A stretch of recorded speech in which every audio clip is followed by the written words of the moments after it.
Hey, what's up guys? Joker here. Hope you're all doing well.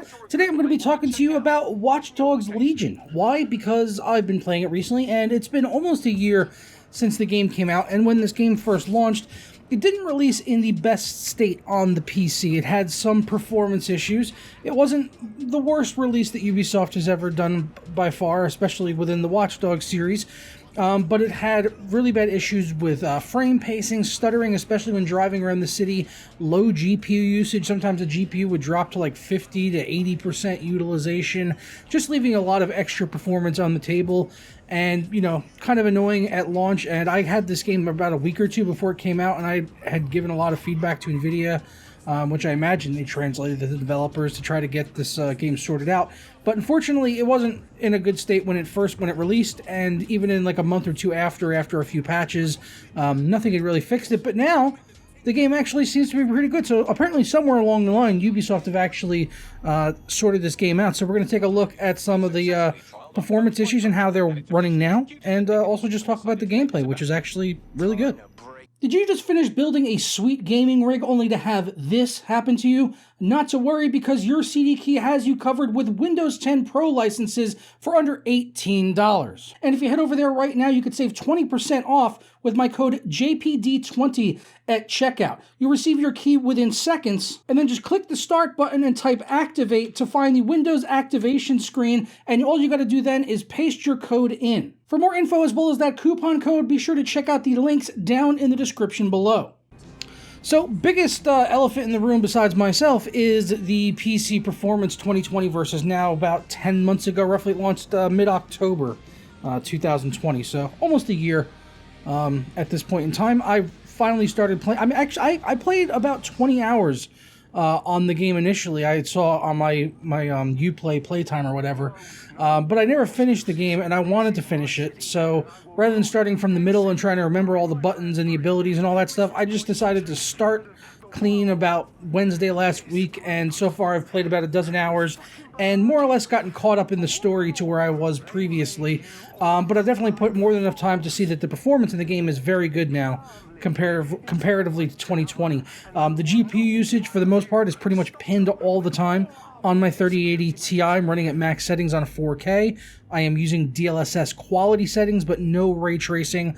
Otherwise, everything else, turned up as high as it'll go. And initially, when this game came out, if I were to play with these settings, particularly if I was using DLSS, it would almost be like the card wasn't being taxed enough, so it would drop down, like I said, sometimes 60% utilization. You'd be driving around the city, and you're like, well, there's another 30% or so performance that the card could potentially be utilizing, but it's not. So the frame rate would drop down below 60, which is fine if the game's that taxing, but it more felt like it was just poorly optimized, and it probably would have been well over 60 frames if the card was being fully used. And now we see that is definitely the case, as I can't really recall a single time in 2021 playing the game recently where I've gone below 60 frames per second, apart from when I briefly tried ray tracing again, and I immediately turned that off. Even on a 3080 Ti, the best way for me to play was at 4K maxed out, and then DLSS on quality. I could play with DLSS off, and I will hover pretty much right around the 60 frames per second mark, but running the DLSS helps me get the frame rate up into many times 80, 90 frames per second, so it just gives me that extra headroom in case I do get into a taxing area that I'm not going to see the frame rate drop massively below 60, so I'm always above 60 now. DLSS and quality, the game looks great, game runs great. Not seeing any frame pacing issues with massive stuttering. Sometimes driving around the city, I'll see a hitch here or there, but it's by no means anywhere near where it was a year ago, where it was every couple of seconds. And if you were in a high-speed chase or something like that, the game could just grind down to a halt. And then, like 3 seconds later, it recovers, and you're on the other side of the street in a car wreck with the vehicle upside down. Like, no joke, that's literally happened to me because the frame pacing was that bad on it, and the game would just stop running for 2 or 3 seconds at a time while you're driving, which could be problematic. Imagine driving a car in real life and you just lose consciousness for 2 to 3 seconds. In the right scenario, really bad things could happen there. So that would happen in the game. And now, like I said, all that stuff is great. So really all we're left with is Watch Dogs Legion, which in and of itself is just another Watch Dogs game, which is fine. I love open world games. I even more so love having open world games kind of left on the back burner so I can kind of come back to them when I'm ready to really give them the time they need and do all the side stuff like I'm doing right now and the main missions and everything, and just really enjoy them for what they are. And that's what I'm doing with Watch Dogs Legion. If you played the previous Watch Dogs games, or pretty much any Ubisoft game, you kind of played this, you know the scenario. You know, you got the big open world map. There's lots of little side quests in this game. You're recruiting lots of operatives, which leads to some interesting things. The character I have right now is actually a fairly young to middle-aged black female, but for some reason, when she speaks, she sounds like David Attenborough. And it's the best glitch ever, and I'm not complaining. I love it, and I pretty much only play as her just because of the voice acting, where this young black female sounds like an old white British guy. I find to be quite hilarious. You look like someone who's sick and tired of the way things are going. We'll do our best. What seems to be the matter? Not to worry. We'll find them. That's been the best thing in Watch Dogs Legion for me so far. Apart from popping headshots and just playing stealthily and stuff, you can kind of play this game any you want. You want to run in, gun people down, you can.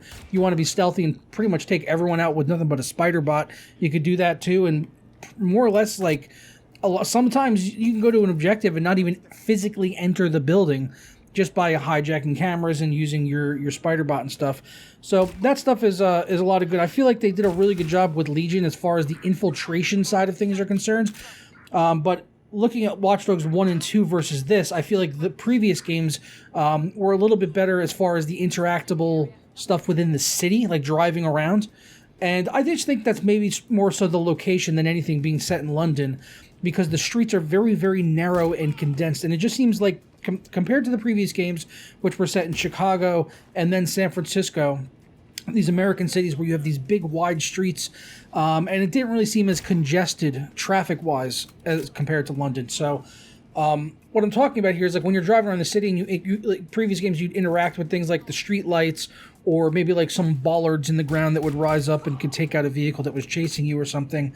There doesn't really seem to be a whole lot of that in Watch Dogs Legion. I mean, those elements are there, but there's just not as much emphasis on it. And like I said, I don't know if that's because the game is intentionally trying to not emphasize those things and focus more on other stuff, or if it's just the layout of the city, because the streets are very narrow and it almost feels like the vehicles are faster than they should be. So, and this isn't a complaint, it's just something that I've noticed. So you'll be like driving through the streets, and by the time I get up on a streetlight or something where I could maybe interact with it and make it do something kind of cool, I'm already there and past it, and it doesn't even matter anymore. And I also don't find myself getting into chases very often in Watch Dogs Legion. Maybe that's the way I'm playing it, or like, again, maybe this is, gameplay design. Maybe they wanted to focus more on the stealth elements and the infiltration rather than the driving around the city and those sorts of things. That very well could be. But it's just something I've noticed, that when you drive around, there seems to be a lot less to do as far as interacting with stuff, or maybe not less stuff, but less need to. You don't need to interact with the Q key as much on the keyboard and, hacking elements throughout the world. So that stuff seems to be a little bit less, but again, not a complaint, just an observation. I actually prefer doing the stuff in the building, the hacky stuff, and I love going up to a building and seeing, okay, well, it's locked this way, this way, this way, this way. Where can I get in there? And more often than not, it's pretty straightforward and fairly easy. It's not really difficult. But just having the different options and just being able to like see a little spot and I'm just like, oh, I could throw my spider bot over there and take out this security and then pop in and just kill all these guys with my pistol, or SMG them down and get in a shootout and kill everyone that comes for me, or hijack their drones and shoot them all in the back with it. Either way, lots of different options when you approach the different areas. I'm a fan. I enjoy the game. I highly recommend it. And now, as far as the PC port quality is concerned, I can give it my full support. I definitely recommend checking it out. Sadly, it doesn't seem to be on sale or anything. I mean, the game's been out for a year. I looked at the prices. Everywhere I looked, it was $60. Of course, going through the holidays, that might change. And I'm sure, the information in this video will continue to carry forward for years to come. So if in 2023 you're watching this video, what's good, future bro? Like, what is really good in 2023? Is COVID better?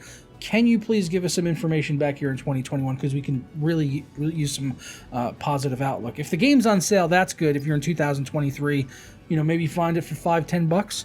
At that point, it's only going to get better in terms of performance and content. Grab it. I haven't had a chance to try any of the DLC, the Bloodline DLC.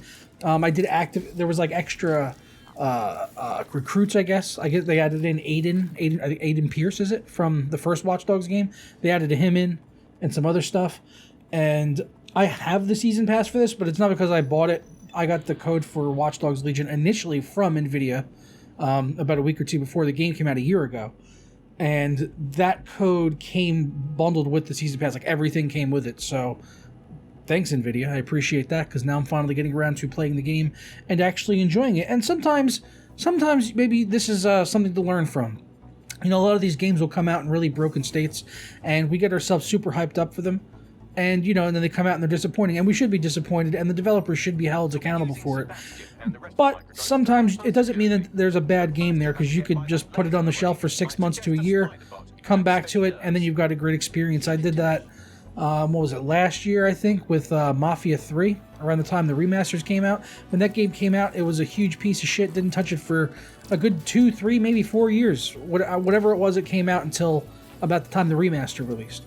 And then I played the remaster, and yeah, it wasn't a perfect game. It had a lot of lazy kind of content, but for the most part, had a blast with it. Probably more so than Watch Dogs Legion, actually, story-wise. The story in Watch Dogs Legion is completely inconsequential. I could not give a flying fuck about what's going on in the story of this game. I just like driving around using a spider bot and shooting people in the face. That being said, good game, beautiful looking game, even without ray tracing. Check it out. I'm going to go ahead and get out of here. Hope you guys all have a fantastic day, and I'll catch you tomorrow for another video. Sarah.